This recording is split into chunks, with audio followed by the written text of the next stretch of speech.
Love smarter, not harder. Today's question. Hi, Dr. Karen. Can you give me any pointers on how to know someone is compatible? For the last 5 weeks, I've been video chatting once a week with a guy. I wasn't sure we had much in common as he was kind of quiet, but I felt I could be myself with him. And due to having a few drinks, I've ended up showing my very vulnerable side. I worry because sometimes conversation can be slow and I chat a lot to fill in the gaps. He told me last weekend he's an introvert and has always been quiet. I was kind of relieved as I thought maybe this was just his personality as opposed to us not being a fit. I think maybe I don't trust myself to get it right. I will often overanalyze if I can see him getting along with my family and friends. Will they think he's right for me? Is what he did just acceptable, or am I being too sensitive, etc., etc.?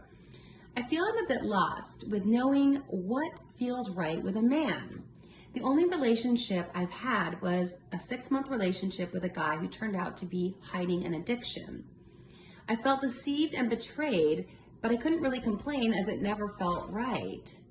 And I definitely went along with the relationship because it felt better than continuing to have lived, never having experienced a relationship. He wasn't a bad guy, and we did get on, but it never felt like a proper relationship. Maybe more of a codependency on both our parts.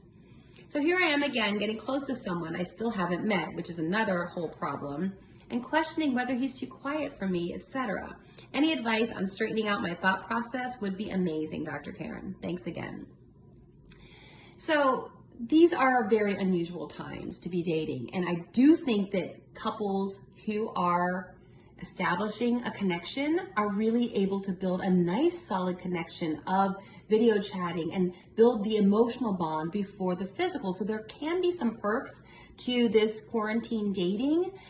That being said, I think you're putting a lot of pressure on yourself. It's only been 5 weeks and you say that you're chatting once a week. So that's just not that much information yet for you to be having to decide whether or not he's compatible or not. So really, I think just continue. It's very common when we start dating that we want to know, right? Because I'm investing all this time and I'm getting excited about it. And then I start thinking like you are. Will he fit with my family? Will he get along with my friends? What he just say was, wait, am I being overly sensitive, or was that, it's just normal. That's just how it is. We get in our heads, we overanalyze, and we would love to be able to know, okay, this is going to work out or not, and be able to proceed from there. But that's not dating. It's always a risk, and it's always confusing. It's always confusing. You're in this process of gathering information and trying to process it and then make decisions. And it's all happening simultaneously. But I think ultimately you're putting a little too much pressure on yourself. 5 weeks and 5 video chats is not that long, and it's not that much information for you to have yet.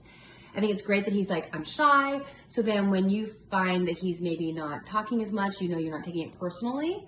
And then you have to decide if that works for you, because you said you're chatty and that works. But do you want to have a relationship where it feels like you're doing the majority of the talking? That may or may not work for you. But again, 5 weeks in, there's no need to know yet.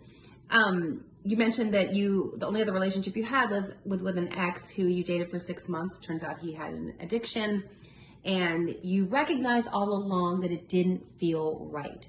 But you kept on with it because you hadn't dated a lot and you liked the feeling of being in a relationship. And that's normal, and that's something that many of us have done, where we just liked being with someone.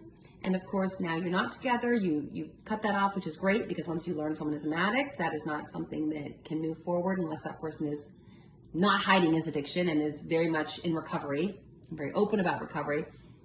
So I think you did the right thing there, and I think you're doing the right thing now. But I've really been recommending to people who've asked me this question during this time, I believe we should basically be in a holding pattern. Absolutely put feelers out if that feels good to you. If you want to be on the apps, or in this case, you want to continue on with this guy who you're having these video chats with to get to know people. But I don't think during quarantine is a great time to make a major decision about dating someone. So for example, if you said, oh, should we be exclusive? I'd be like, yeah, there's really no reason to put that kind of label on it at this point, because we're just gathering information. You're getting to know him. That's great. And like I said, the silver lining is you may be establishing a nice emotional connection before the physical enters the picture. But for now, my best recommendation is just carry on. And remember, we can't make decisions about information we don't have yet. And I just don't think you have all the information yet. You certainly don't know what he's like when you go to a family gathering. You don't know what he's like going to grab a drink with your friends and he shows up. I mean, you don't know any of that because we haven't had the opportunity for that during this time of quarantining. So I hope that helps. I know I can't tell you definitively what to do per se, but I think you're on the right track.